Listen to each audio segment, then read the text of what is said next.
Assalamualaikum warahmatullahi wabarakatuh. Salam hormat Bapak Ibu penguji. Perkenalkan, saya Gilang Adi Mahardika. Saya adalah mahasiswa PPG dalam jabatan angkatan kedua tahun 2023 dengan nomor peserta 201699721801 pada LPTK Universitas Pamulang. Berikut ini saya tampilkan video pembelajaran untuk uji kinerja dari saya. Terima kasih, selamat menyaksikan. Assalamualaikum warahmatullahi wabarakatuh. Waalaikumsalam warahmatullahi wabarakatuh. Selamat siang semuanya. Siang. Bagaimana kabar kita hari ini? Alhamdulillah. Sehat? Baik. Ada yang tidak masuk hari ini? Tidak. Masuk semua? Sekretaris masuk semua, yakin? Ya. Oke. Bagus. Alhamdulillah kita sehat semua hari ini ya. Semoga kita selalu dijaga oleh Tuhan Yang Maha Kuasa. Sebelum kita mulai pembelajaran, seperti biasa, saya mau minta satu orang untuk memimpin berdoa. Nah, minggu lalu yang memimpin berdoa adalah yang rumahnya paling jauh ya? Ya. Nah, yang rumahnya paling dekat siapa sekarang? Jaki, rumah kamu di mana? Bawah, sini tuh. Dekat banget ya. Nah, silakan Jaki dipimpin untuk berdoa. Baik kawan-kawan, sebelum memulai pembelajaran hari ini, tanpa baca kita berdoa menurut tema masing-masing. Berdoa dipersilakan.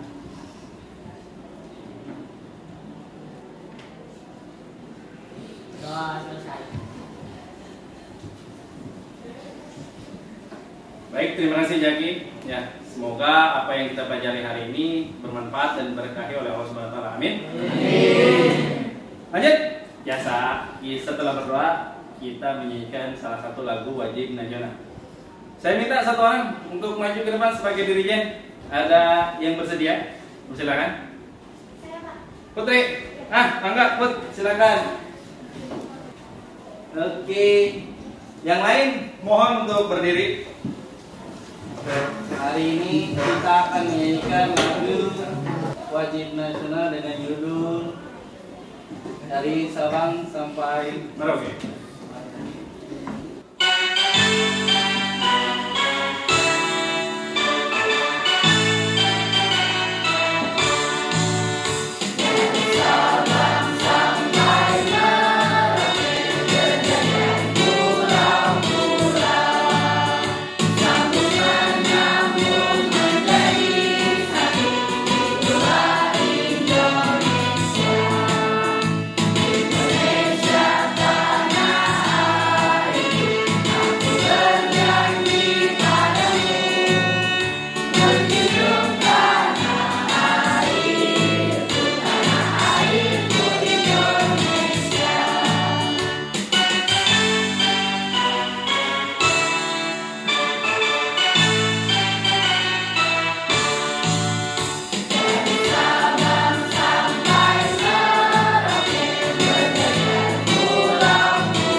Ya, beri tepuk tangan.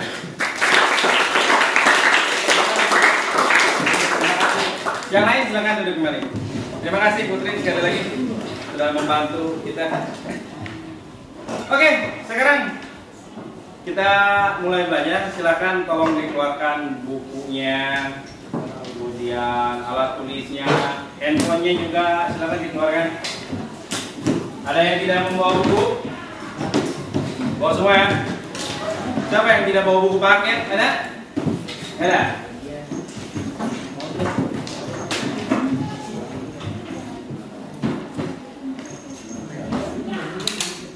Oke, sudah dikeluarkan semua? Sudah. Siap belajar hari ini? Siap. Oke, hari ini kita akan belajar tentang masih dalam keberagaman masyarakat Indonesia, tentang keberagaman masyarakat Indonesia.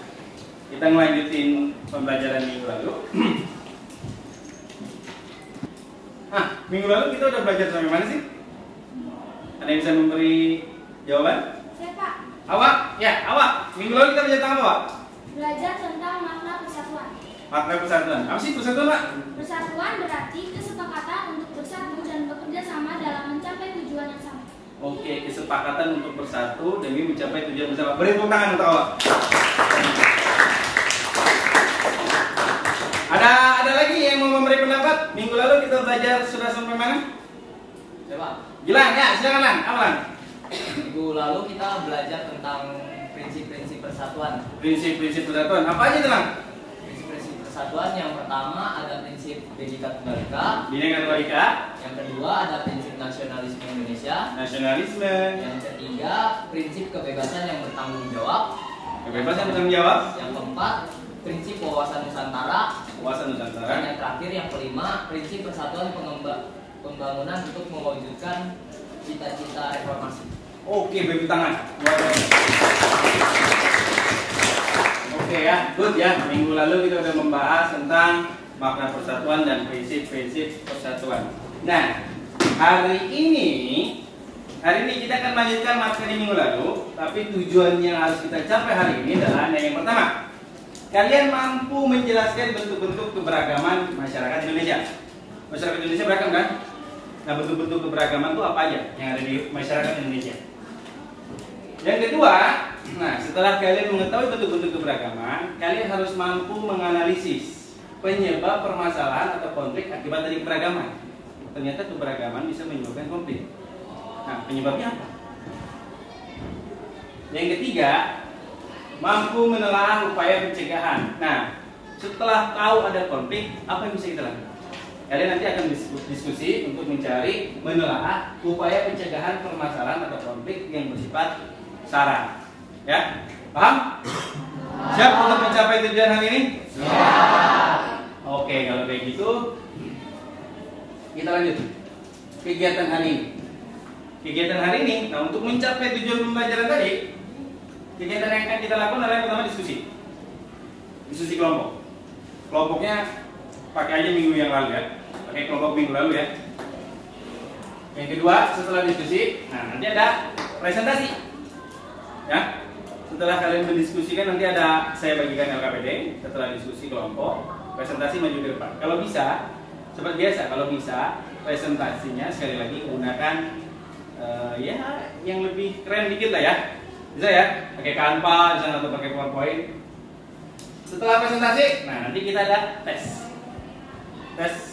menggunakan aplikasi Quizzes. Ada bawa HP kan semuanya? Ada kuotanya kan? Ada. Siapa yang nggak punya kuota? Nggak ada. Alhamdulillah kalau ada kuota semua. Oke. Nah, sebelum kita bahas materi tentang bentuk keberagaman masyarakat, biar kalian lebih fokus nih, saya punya games sedikit. Gamesnya seperti biasa, kita bermain clue. Oke, siap ya? Karena harus fokus nih, main clue. Clue-nya, perhatikan pertanyaannya. Oke, perhatikan pertanyaannya.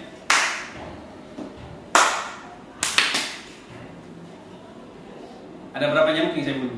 5, 2, 3. salah ada. 1, nggak ada. Nggak ada, Pak. Salah. 6. 4, salah. 6. Nggak ada. Salah. 0, salah. 6. Gak ada nyamuk. Nggak ada nyamuk. Nih, cek lagi ya. Ingat, salah semua. Clue-nya perhatikan pertanyaannya. Fokus. Ada berapa? 3. 2. Nggak ada, Pak. Nggak ada. Nggak ada. 2. Ada 2. 1, Pak. Salah. 5. Salah. Tepuk tangan. Kalian kayaknya tepuk tangan lagi. Fokus, perhatikan saya. Fokus. Clue-nya perhatikan pertanyaannya. Oh. Ada berapa nyamuk yang saya bunuh? Barusan. Ada Pak. Ada berapa? 6. 2, Pak. 3, 0. Salah. Pak. Salah. 1, Pak. Jawabannya ada 7. Jawabannya ada 7. sekali lagi nih. Ada berapa nyamuk tuh? 4. Ngapain pakai berdiri? Ya betul 4. Kenapa 4? Pertanyaannya kan ada berapa nyamuk tuh? Iya betul.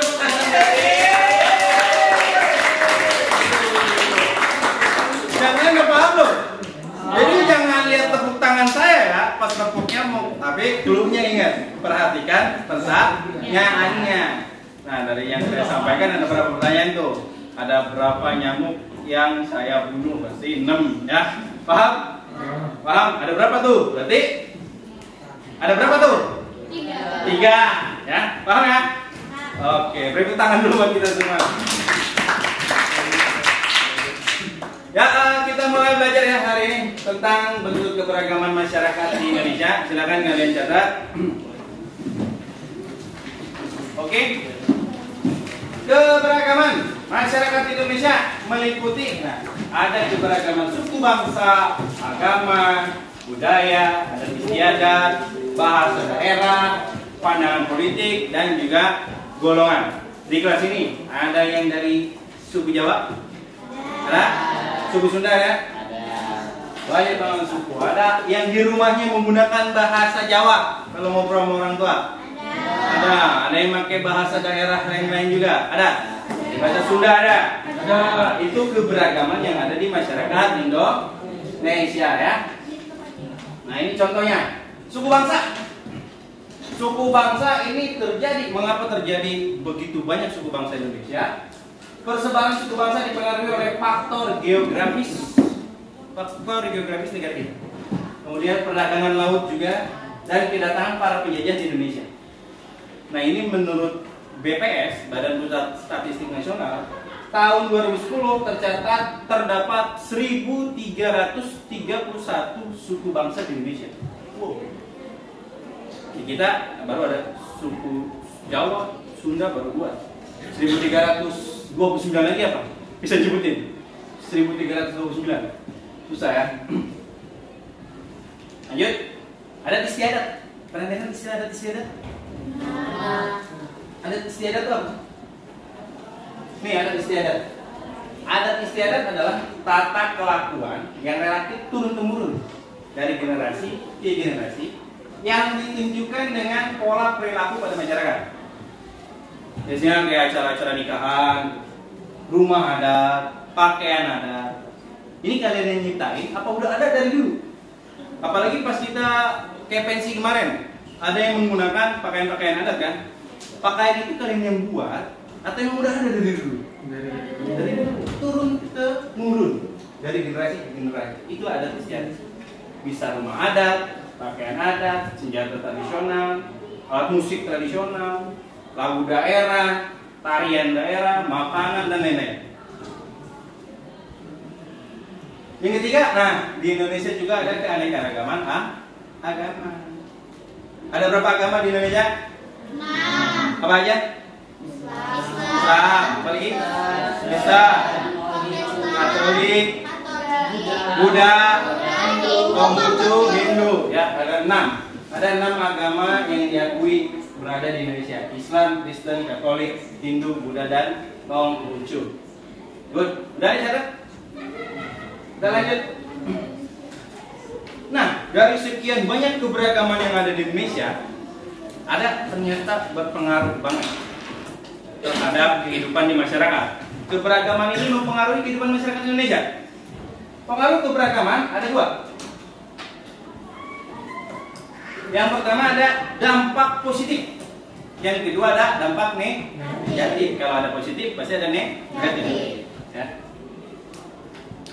Dampak positifnya, terciptanya integritas nasional atau persatuan hukum. Yang kedua, sarana memajukan pergaulan antar suku, agama, budaya, dan golongan.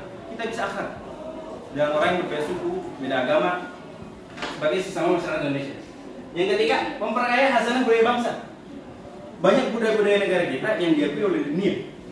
Keren-keren. But, selain dampak positif, ada dampak negatif.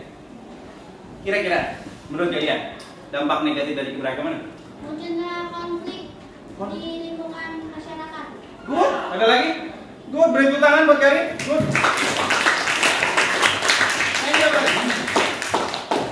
dampak negatif dari keberagaman ini yang paling penting. Terjadinya konflik dalam masyarakat. Ribut gara-gara beda. Pernah lihat ya?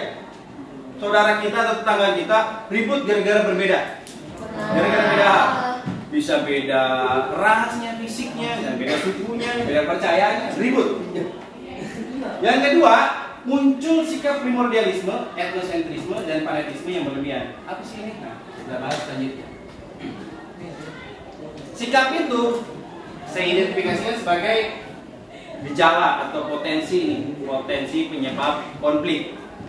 Semoga di sikap yang tadi itu disebutin tidak ada dalam diri kalian ya. Potensi penyebab konflik. Yang pertama itu gejala etnosentrisme. Apa sih etnosentrisme? Nih, perasaan bahwa dirinya atau kelompoknya adalah yang terbaik.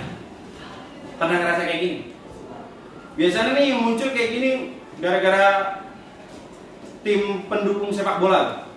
Persija ngerasa mereka lebih baik, Viking ngerasa mereka lebih baik. Saling keceng-kecengan begitu. Ya, itu gejala etnosentris. Paham etnosentrisme kan? Yang kedua, ini potensi penyebab konflik yang kedua, stereotip. Tahu stereotip apa? Anggapan buruk. Nah, pernah dengar nggak atau pernah menganggap kayak gini nggak? Contoh ya. Orang Batak tuh wataknya keras, susah diajakin diskusi. Batu, cowok tuh batu. Itu stereotip. Pernah dengar yang kayak gitu? Gara-gara kayak gitu, orang Batak kira-kira kalau mendengar kesel ya? Bisa ribut gak? Bisa. Stereotip, anggapan liar terhadap suatu kelompok yang bersifat tidak baik. Pernah mikir kayak gitu tadi? Enggak ya, jangan sampai ya. Inilah dua potensi penyebab konflik.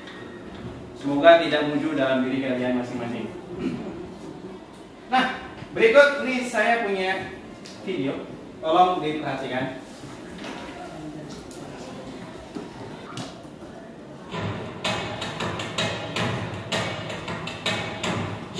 Sebagai orang Indonesia, kita sering membanggakan betapa beragamnya negeri ini. Itulah juga kenapa kita diharusin jaga kerukunan biar keragaman ini nggak bikin berantem. Sampai-sampai banyak yang larang untuk membahas SARA. Apa sih SARA ini? Kenapa kasusnya bisa berbuntut panjang dan bikin orang perang? Pendeknya, SARA adalah singkatan dari 4 kata ini. Keempat hal tersebut amat beragam di Indonesia.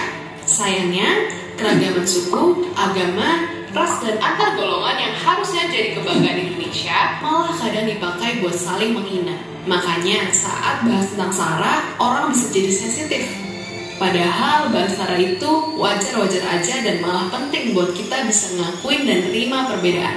Jadi, kenapa sih kita susah akur? Simpelnya banget, ada sebuah teori yang menjelaskan fenomena ini. Teori ini ngegambarin gimana identitas kita terbentuk berdasarkan kelompok yang dekat dengan kita. Jadi, setiap orang itu suka berkelompok. Misalnya, kita ketemu sekelompok orang yang dari suku atau ras sama, punya agama sama, atau golongan yang sama. Saat udah ketemu, kelompok ini jadi sumber rasa bangga dan harga diri kita.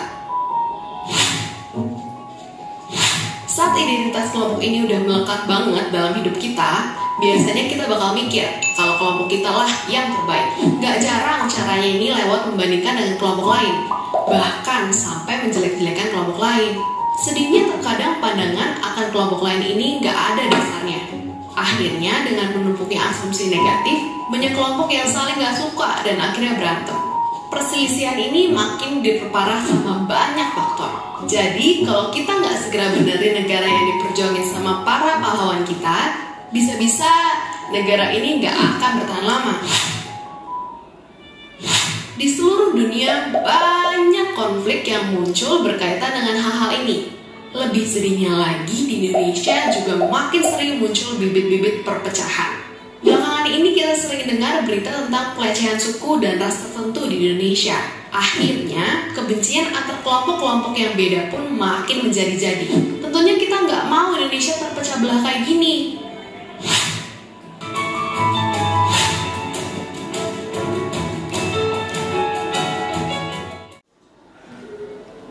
Ya, dari video tadi, menurut kalian, tanya pertama,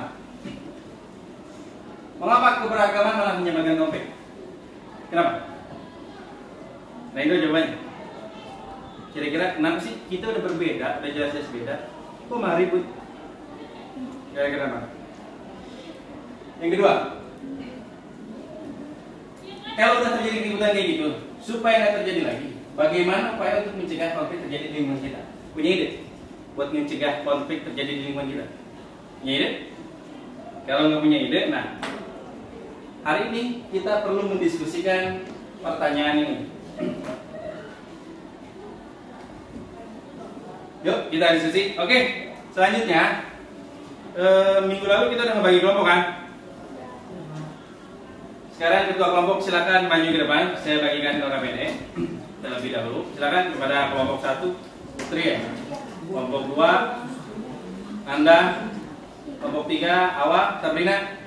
Kelompok 4 Ilang, Keisha, sama Yuda. Silakan maju ke depan.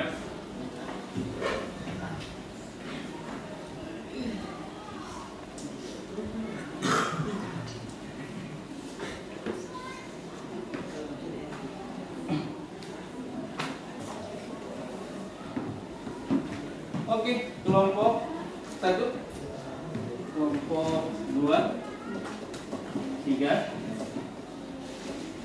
4,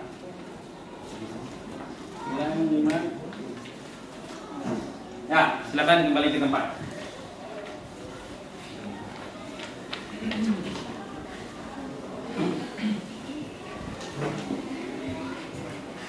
Ya, semuanya sudah kebagian LKPD ya. Silakan perhatikan LKPD-nya bareng-bareng.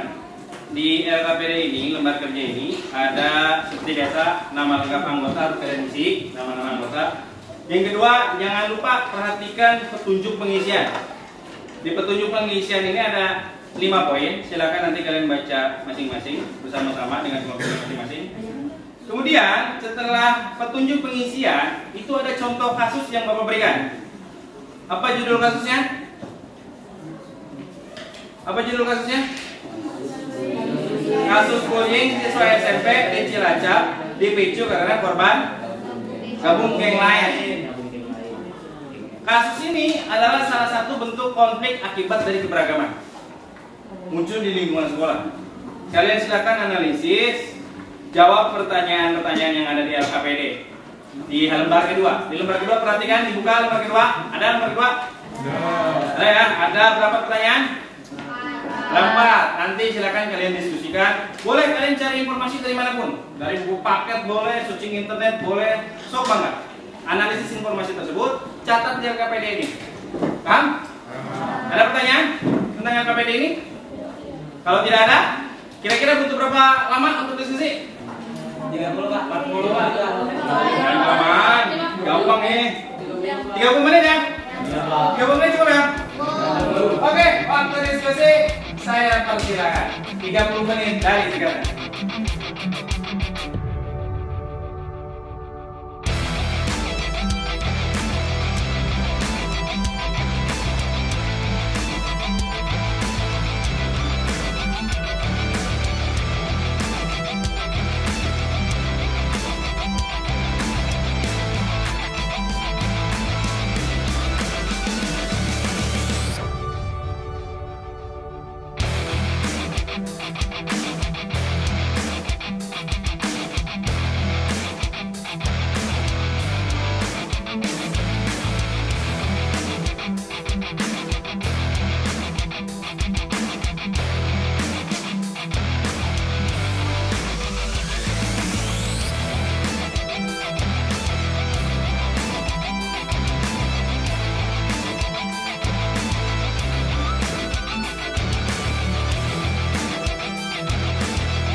Ya.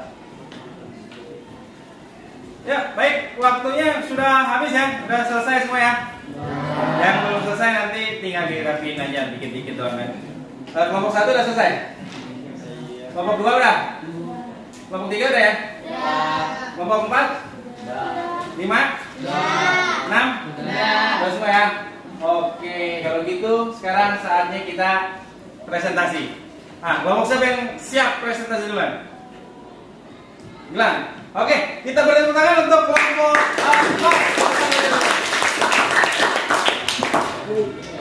ya, silakan untuk dimulai.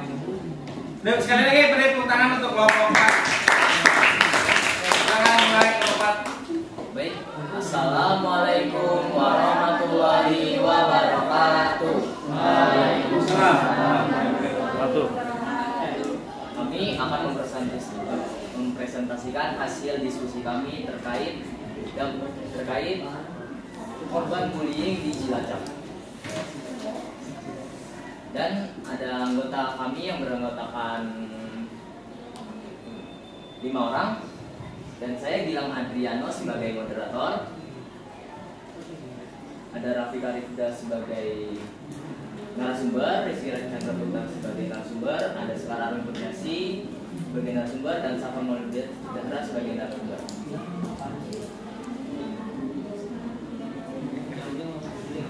Informasi terkait konflik tersebut akan dijelaskan oleh Rizky Chandra.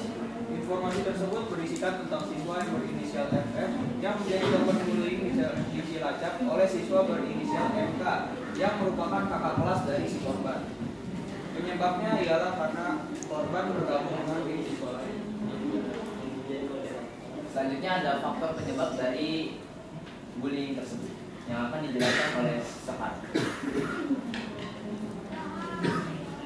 Kurangnya kemampuan dalam mengontrol perilaku, ketidakmampuan mengelola emosi, hingga akhirnya memicu hasrat untuk balas dendam demi bisa menyesuaikan diri dengan lingkungan. Selanjutnya ada dampak dan akibat dari bullying tersebut. Akibat perundungan tersebut, korban menderita lebam, patah tulang, rusuk, dan korban sempat sesak nafas. Dampak dari bullying yaitu gangguan psikolog seperti depresi, gangguan kecemasan, kehilangan selera makan, sulit berinteraksi, susah memunculkan rasa ingin. Dan selanjutnya ada solusi permasalahan yang akan dijelaskan oleh Rafika. Kami akan mengedukasi siswa agar tidak melakukan bullying, dan kami akan membuat poster tentang anti-bullying yang akan disebarkan ke setiap kelas. Oke, cukup presentasi dari kelompok kami. Apakah ada yang ingin bertanya? Ya, silakan kelompok lain untuk memberikan tanggapan. Ada yang ingin bertanya? Saya Ya, silakan Karim. setelah hasil presentasi dari kelompok Gilang, saya ingin menanyakan bagaimana kita bisa bersama-sama menciptakan lingkungan sekolah yang aman dan mendukung di mana setiap siswa merasa dihargai dan tidak mengalami bullying. Terima kasih. Oke, terima kasih Karim atas pertanyaannya. Ya, pertanyaan yang bagus. Silakan didiskusikan dan untuk dijawab.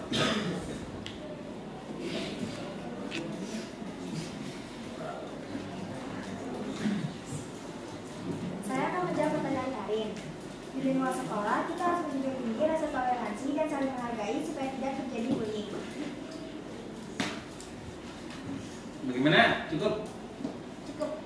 Oke, ada lagi yang ingin memberi tanggapan atau pertanyaan? Jika tidak ada, silakan ditutup kelompok 4. Cukup sekian presentasi dari kami. Presentasi yang usai begitu cepat sama halnya dengan dia yang kisahnya singkat tapi kenangannya melekat. Terima kasih. Wassalamualaikum warahmatullahi wabarakatuh. Waalaikumsalam. Beri tangan untuk kelompok 4. Silakan.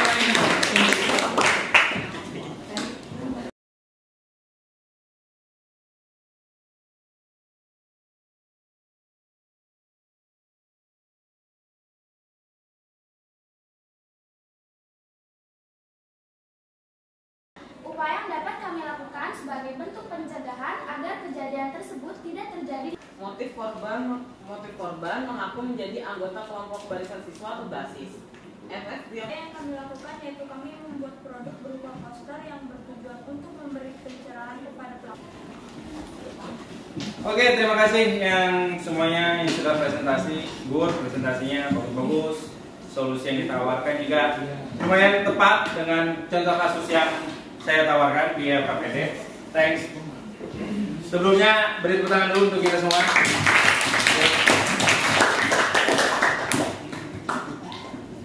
Nah, dari kegiatan tadi, kira-kira kesimpulannya apa? Keisha, ya, start mangga. Menurut Keisha kesimpulannya apa, Keisha? Menurut saya, kesimpulannya itu ternyata di Indonesia banyak sekali keberagamannya. Di antaranya keberagaman suku, agama, ras, dan antar golongan. Namun, di antara keberagaman tersebut ada saja permasalahan yang terjadi. Dan salah satu cara yang cukup efektif untuk mencegah konflik di antara keberagaman tersebut yaitu dengan meningkatkan sikap toleransi pada diri kita dan menerapkannya dalam kehidupan sehari-hari. Oke, meningkatkan sikap toleransi. Good, thank you. Beri tepuk tangan buat kita. Ya, thank you Keisha. Kesimpulannya, ya, memang kesimpulannya ya konflik bisa muncul di mana aja dan kapan aja ya. Kita kadang-kadang tidak bisa menghindari, tapi kita bisa mencegah konflik agar tidak terjadi dengan cara mengembangkan sikap toleransi. Benar banget Keisha. Kembangkan sikap toleransi dalam diri kalian. Mulai dari detik ini, ya. Kemudian kerjasama, bro, kerjasama dalam setiap kegiatan yang positif ya, jangan yang negatif. Kemudian mengutamakan musyawarah untuk mengatasi masalah. Kalau ada terjadi keributan kecil, diskusi aja. Gak usah pakai emosi, gak usah pakai saling memukul, ngobrol dulu, duduk dengan tenang, selesaikan masalah dengan baik dan benar ya. Dan yang terakhir, serta mengedukasi diri tentang akibat dari konflik. Cari-cari informasi, edukasi diri kalian. Kalau orang yang nggak tahu, kasih tahu mereka. Kalau kalian tahu bahwa akibat dari konflik itu parah banget, kita bisa rugi nyawa, rugi harta dan bagaimana. Ya, thank you Keisha atas kesimpulannya. Selanjutnya, nah, saatnya kita kuis. Oke, biar lebih cepat, sok dibuka aplikasi kuis kalian. Kita kuis pakai aplikasi Quizizz. Siap ya? Kita mulai ya? Ya. Kerjakan masing-masing ya? Ya, Pak.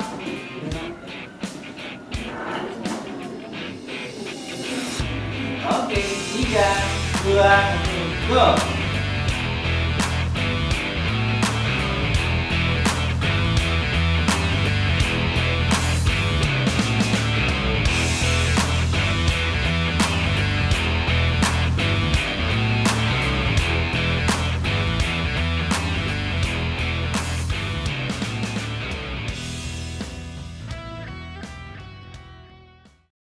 Siapakah 3 terbaik?